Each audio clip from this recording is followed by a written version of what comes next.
नमस्कार, मैं ममता शर्मा स्वागत करती हूँ आज के हमारे इस नए टॉपिक पे। तो आज का जो टॉपिक है फाइनेंशियल प्लानिंग के बारे में है। आप सभी फौजी भाइयों को मेरा जय हिंद। हम भविष्य में जो भी पाना चाहते हैं उसकी तैयारी हमें वर्तमान में ही शुरू कर देनी चाहिए, लेकिन बहुत लोगों को ये सारी चीज़ें क्लियर नहीं होती है। तो आज हम लोग इसके बारे में थोड़ा सा दिशा डालेंगे। Important of money in life. Important in money of life में क्या होता है कि पैसा सब कुछ नहीं होता है, लेकिन सब कुछ करने के लिए पैसा भी उतना ही ज़्यादा ज़रूरी होता है। जैसे कि एक समझदार व्यक्ति क्या करते हैं, अपने फाइनेंशियल गोल को अच्छे तरीके से तैयारी करने के लिए लगभग 18 या 19 साल से सोचते हैं कि कैसे वो अपने आगे के फाइनेंशियल गोल को तैयार करें। बिना पैसों का हम लोग सपना भी अपना पूरा नहीं कर सकते हैं, क्योंकि हर चीज़ों के लिए हमें पैसे की ज़रूरत पड़ती है। सही तरीके से पैसे का अगर उपयोग करते हैं हम, तो हमारा पैसा भी हमारी मनी के तरह ग्रो करता है। Take care of your money today. आज आप पैसों का ध्यान रखें, कल पैसा आपका ध्यान रखेगा।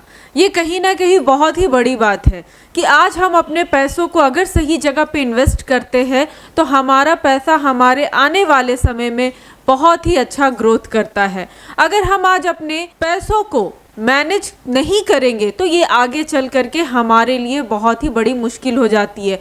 जब भी हम रिटायरमेंट लेते हैं, बहुत बड़ी बड़ी रिस्पॉन्सिबिलिटी आ जाती है, बच्चों की पढ़ाई आ जाती है, माता पिता की बहुत बड़ी जिम्मेदारी हमारे ऊपर होती है। हम उसे सही तरीके से नहीं निभा सकते हैं क्योंकि हमारे पास काफ़ी ज़्यादा फाइनेंशियल क्राइसिस होते हैं। तो इन सभी चीज़ों को हम कैसे दूर करें?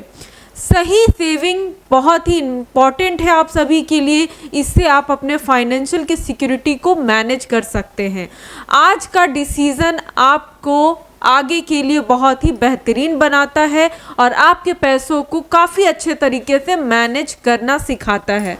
अब हम लोग आगे देखेंगे कि financial hurdles and life stage क्या होते हैं।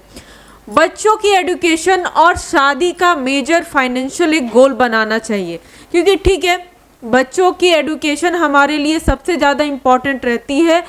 और घर में जो भी हमारा कार्य रहता है, जैसे कि घर की मेंटेनेंस हो गई, कभी मेडिकल्स हो गई, जो कि अनचाहे, ये अनफॉर्चुनेटली हमारे पास ये प्रॉब्लम्स आती ही है कि कभी घर में मेडिकल इशू आ जाते हैं, कभी एजुकेशन के लिए फ़ीस कम पड़ जाती है, रिटायरमेंट के लिए हमारे पास एक फिक्स गोल नहीं है क्योंकि हमने रिटायरमेंट प्लानिंग नहीं की है, जहाँ पे हमें हर महीने उसी तरीके से पैसा आए जिस तरीके से हमने अपने सैलरी को अर्न किया है। क्योंकि 60 इयर्स या 55 इयर्स बाद हमारे पास वो ताकत नहीं रहती है, वो क्षमता भी नहीं रहती है कि हम वही 30-40 हज़ार रुपये का मंथली इनकम अर्न कर सके। इसीलिए फाइनेंशियल हर्डल्स में हमें ये ज़रूर प्लानिंग करना चाहिए। वेडिंग, एजुकेशन, रिटायरमेंट, ये तीनों चीज़ बहुत ही ज़रूरी है हमारे फाइनेंशियल गोल के लिए। और इमरजेंसी के लिए हमेशा हमारे पास कुछ फंड्स अवेलेबल होना चाहिए। लोन और ईएमआई से कैसे बचें? अब ये लोन और ईएमआई ट्रैप क्या है? बहुत लोग को क्या होता है कि अगर महीने की 30 हज़ार की नौकरी लग गई तो वो लोगों को ऑल ओवर उनका सिविल अच्छा होता है तो आसानी से उन्हें लोन मिल जाता है। ज़्यादा लोन लेने से फाइनेंशियल स्ट्रेस बढ़ता है, जिसके कारण काफ़ी लोगों को सुसाइड तक का भी ये कदम उठाना पड़ता है। बिना प्लानिंग के लोन लेने से डेप्ट और ट्रैप में दोनों में ही हम फंस सकते हैं।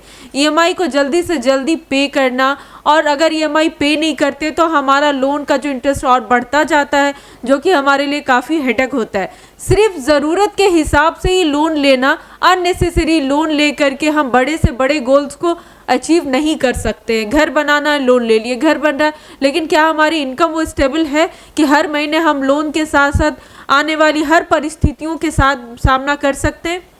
वो भी चीज़ नहीं होगी। तो ये जो हमारा लोन का ईएमआई का है, इसके लिए मैं बताना चाहूँगी कि आप लोग लोन से ज़्यादा बचें और हमारे फाइनेंशियल गोल को कैसे बढ़ाएं, इस पे आप तैयारी करें। इन्वेस्टमेंट क्या है? अब इन्वेस्टमेंट पे हम लोग जाएंगे। इन्वेस्टमेंट क्या है? इन्वेस्टमेंट और एसेट मैनेजमेंट क्या है? जैसा कि बैलेंस मेल ज़रूरी है, वैसे ही डाइवर्सिफाइड इन्वेस्टमेंट भी ज़रूरी है। एसेट मैनेजमेंट का मतलब है आपके इन्वेस्टमेंट को समझना और कंट्रोल करना।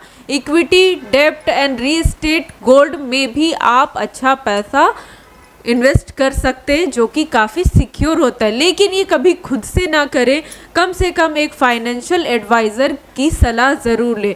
जैसे कि भारी से भारी बीमारी अगर आपको होती है, एक छोटा सा फीवर भी होता है, तो आप ज़रूरी समझते हैं कि एक बार डॉक्टर से कंसल्ट करना चाहिए, क्योंकि वहाँ पे बात आती है आपके सेहत की। उसी तरीके से हमें अगर अपने पैसे को इन्वेस्ट करना है तो हमारे लिए ज़रूरी है एक बेस्ट से बेस्ट कंसल्टेंट। हो सकता है आप हमसे कंसल्ट कर सकते हैं, या फिर हमारे नीचे दिए गए नंबर, हमारे सीनियर्स के भी नंबर आपको उपलब्ध होंगे, आप उनसे भी कांटेक्ट कर सकते हैं। डाइवर्सिफिकेशन रिस्क को कम करता है और आपके पैसों को मैनेज करने में और आपके रिटर्न्स को बढ़ाने में काफ़ी हेल्प करता है। अब हमारा सेकंड पार्ट क्या है?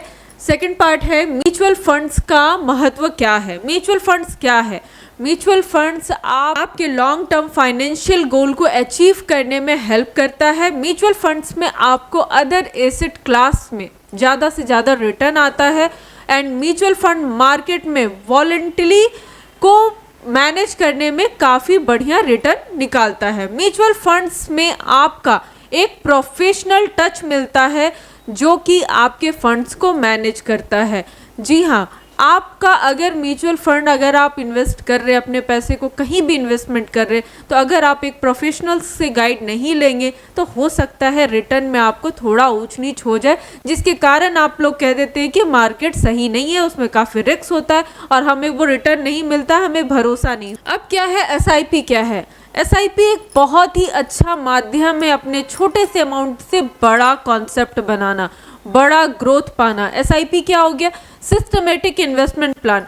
छोटी रकम से बड़ी बचत होती है, यहाँ पे कंपाउंडिंग का फ़ायदा होता है। आप जो भी पैसे जमा करते हैं दिन पे दिन वो कंपाउंडिंग होता है।